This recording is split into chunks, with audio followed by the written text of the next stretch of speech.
Sir, thank you. Thank you so much.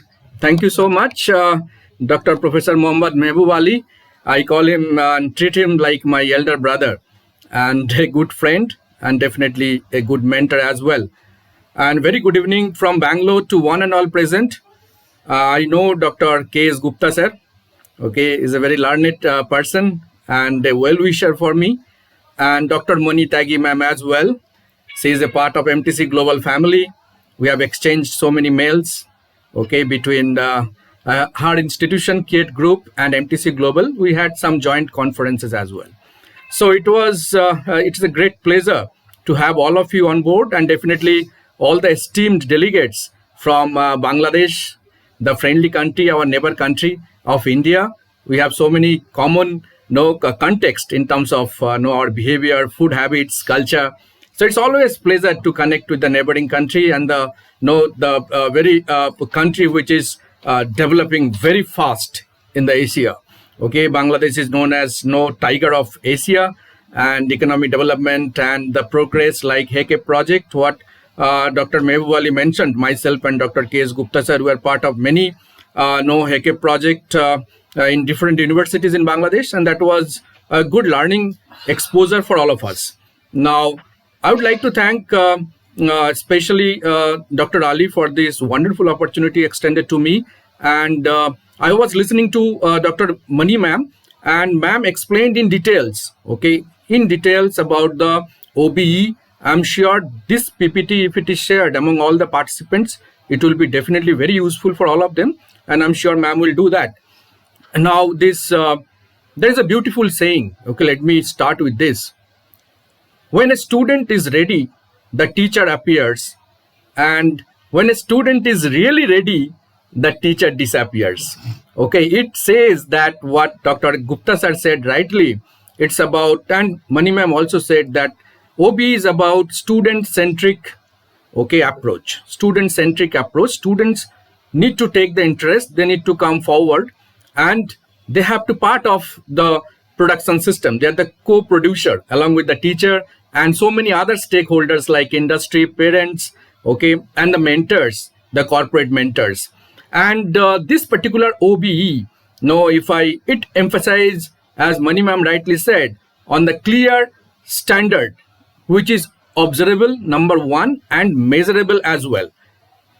OBE is country specific. What OBE India has in terms of PEO, program education objectives, that may differs with Bangladesh, it may differs with US. US may have STEM as science, technology, engineering, and management as its prime objective for the country as a whole, because PEO always derives from the national objective. Like in case of Bangladesh, the national objectives may be different, but in case of India, the objective may be different. So definitely PEO, it differs country to country. But having said that, everything depends on creation of the curriculum in terms of OBE, what Mani ma'am has explained in details, how the curriculum has to be crafted and what should be the lesson plan to support that particular curriculum. Now, let me give one small example about the OBE in the school level system.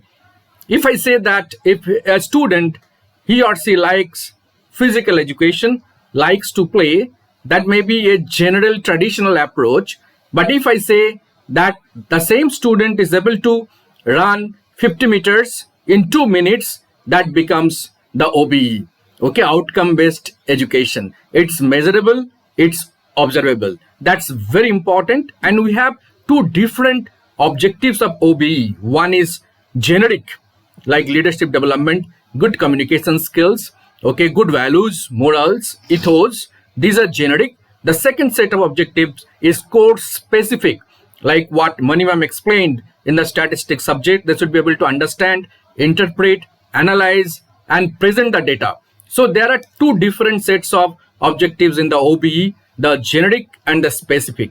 And in both the cases, it helps for the holistic development. What we always say today, if we look at the industry, we see that there are a lot of demands and people always complain that there is a huge industry institute gap, and UGC, AICT in India especially, no, they are focusing in this particular area. And this issue is not related to India or Bangladesh. This is a global issue.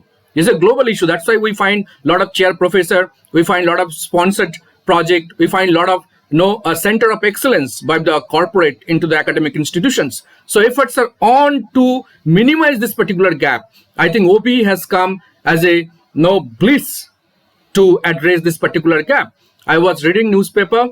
Now our new UGC chairman, he said that in the 90 colleges in India will be given for running ODL, Open Distance Learning Program, okay, under OBE NEP, National Education Policy 2020, and the draft and suggestions are welcome in the UGC website. The link is already given.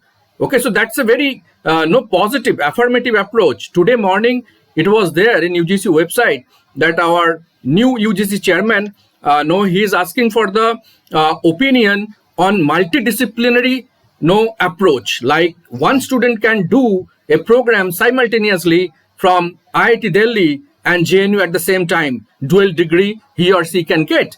Okay, so that's again our National Education Policy 2020. So that's the beauty, because see, we can have the curriculum, we can have the objectives, but the evaluation and the application part, okay, that's the most difficult area, which is rightly addressed in the NEP 2020. And it is already in force in India, and many institutions, they have adopted it. Karnataka, they said by 2030, all institutions from primary to PG, they have to embrace NEP. Okay, so that's the beauty of the NEP, and there is a lot of scope for credit transfer. And so these all credit transfer or a program, UG program of 4 years, the first year will be the diploma, then this kind of classifications, whatever given in the NEP, I think this is in line with the outcome-based education. So that's very important. Another important aspect in OBE, which is very critical, and this aspect, what Mani ma'am showed in one of the slides, like it's a black box concept, input, process, and output. In the OBE, input is not given much importance. Input is not given much importance in terms of what kind of books they refer, how much time they spend in the school or the college, or what kind of the IQ level the students, different students they have, their socio-cultural background. Those are not much relevant, but the process is very relevant. And process, it talks about the teaching learning pedagogies, the course outcome, learning outcome, the evaluation technique. I think these are very, very important. If these processes are standardized under OBE, so irrespective of the input, we can expect more or less similar kind of output. I think that's very, very important. Now, if you look at the education system, we see that outputs are quite different. One student is doing UG from Delhi University, another student is doing from XYZ in a different city, in a different university. We cannot exactly say that both the outcomes are similar. It's not similar because there are so many disparities in terms of teaching learning pedagogy, in terms of access to the resource material, good library, the teachers. I think NEP, the National Education Policy India 2020, is addressing all these disparities and will ensure that one country, one output. I think more or less, definitely there will be some kind of deviations, but with 10-15% deviations, I think it will address a lot of difficulties what we have today. Now, the major another area I would like to mention, that the grading, reporting, and the outcomes. I think these area we need to focus. Even we have adopted many institutions, I think most of the institutions they have adopted by 2021, already this circular is there, all have to embrace the OBE. But what about the grading and the reporting and the promotions? I think that is one area we need to focus on. Still, we believe in the grading. Can we it's like some 10% students have scored FCD, okay? Some 5% students have failed. So 10 to 15% gone. Then 85% students in between of the curve, learning curve.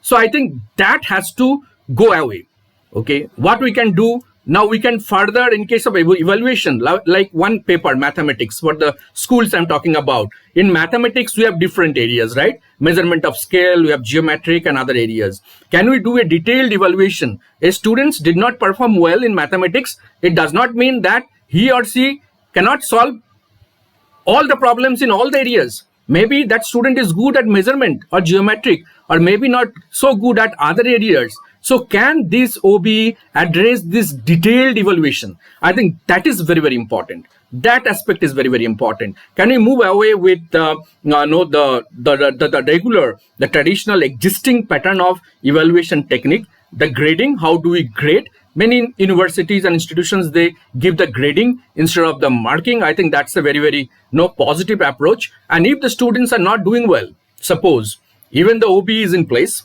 okay, all the efforts are taken, but students, some percent of students are not able to perform as per the expectation. So what is the mechanism, okay, we are going to adopt to ensure that the students, those are not doing to perform well, they also come up? I think that's another area we need to really focus on, because not all students even go through the OBE process. Some students will definitely will find out they will be at difficulty. So can we address through some kind of tutorial, remedial classes? Can we bring them back with some extra measures? What Manimam in one of the slide, the lesson plan, she has shown that beyond the curriculum program, okay, whether those kind of mechanisms we can adopt to ensure that 100% output which is going out of the systems are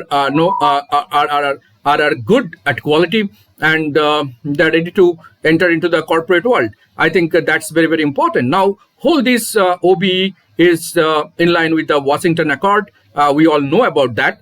And in India, we have NB and NAC. And NAC has recently revised its policy. Earlier, it was there like, one batch from the college has to pass out, then only college can go for NAC. But now this is a provisional NAC. Okay, the main purpose of, as per NEP, UGC new chairman has said that all the colleges should go for NAC, and all should be autonomous. All should be autonomous colleges, no affiliated colleges. All should be given free access, freedom to apply their resources to ensure they take the accountability and responsibility to ensure that outcomes are of good quality.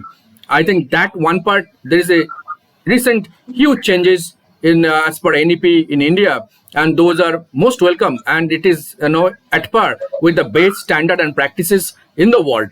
And Bangladesh is also doing extremely well, because we are part of HECE project, and we have seen how the universities, because they have a different, they don't follow the affiliating pattern like India. They follow the US pattern of academic structure, and the universities in Bangladesh, they are doing extremely well in terms of teaching, learning, in terms of pedagogies, and in terms of students' output as well. We have seen that in practical, but there is a huge scope for improvement. Like when we used to do the HECE project, we always used to say the biggest room in this world is for room for improvement. I think even for the India and so forth, for all of the nations in the world, okay, there is a huge scope for improvement, because we have seen that last 2.5 years, due to this pandemic, huge investment made on infrastructure, all have fallen flat. No institutions having good IT architecture to support initially. Later on, they have built up.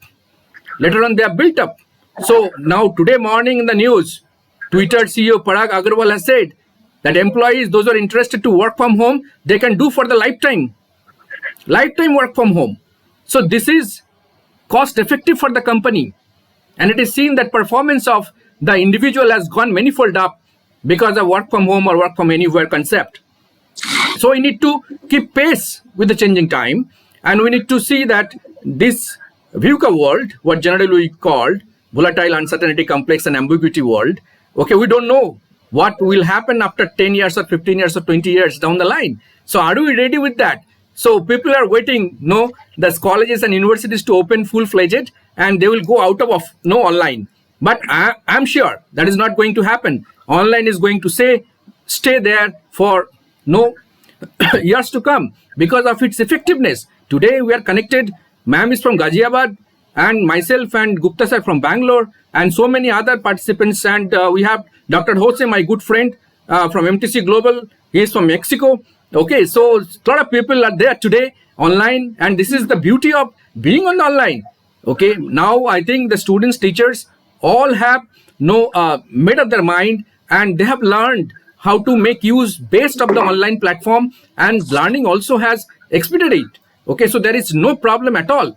So I thank personally, because I think time is in India at right now 9:35, and there will be no 30 minutes in advance, definitely dinner time. So let us not, no, definitely we'll catch up in some other platform. And once again, I extend my heartfelt thanks on behalf of MTC Global Family to Dr. Mohammad Mehboob Ali and Dhaka School of Economics for organizing this wonderful international webinar, Dr. Kripa Shankar Gupta sir and Dr. Moni Tagi ma'am from Ghaziabad, okay, for sharing their views and expertise and the wisdom with all of us. A lot of learning for me as well when I was listening to Moni ma'am, and when Kripa Shankar Gupta sir was talking about no software and the hardware, head and mind. I think definitely, okay, that's the main thing. Okay, so many applications, mobile application is there, but we are not using our own application, our brain. I think that is the biggest problem. We are not using the application which is given by the God. Okay, and we are every day downloading tens of applications from the Google Play Store. So thank you once again, and thank you, Dr. Jose, my good friend, part of MTC Global Family. He is also from Mexico, for your presence throughout the program. It's wonderful. We see that people are taking so much efforts and spending their time, and since 7 o'clock, all are there hooked up. Okay, with such a fantastic program. Generally, people, they find no video lag. Okay, and more than 1 hour program generally not successful online. But here we could see still 70 members are their participants. But most of the program initially it will be 120, 130. At the end it will be 20. Okay, so it shows the interest. It shows the quality of all the resource persons. Okay, and it shows the passion of the organizing body, Dhaka School of Economics, one of the prestigious institutions, not only in Bangladesh but in Asia, for taking the wonderful initiatives. Thank you so much, and I'm sure that we'll connect in more programs, okay, in the coming days. Thank you. Namaskar. Thank you, Professor Bholanath sir, for your wonderful discussion. I am grateful to you, and actually, the organization has done with the help of Everest International School. I want to thank the principal sir. Now I would like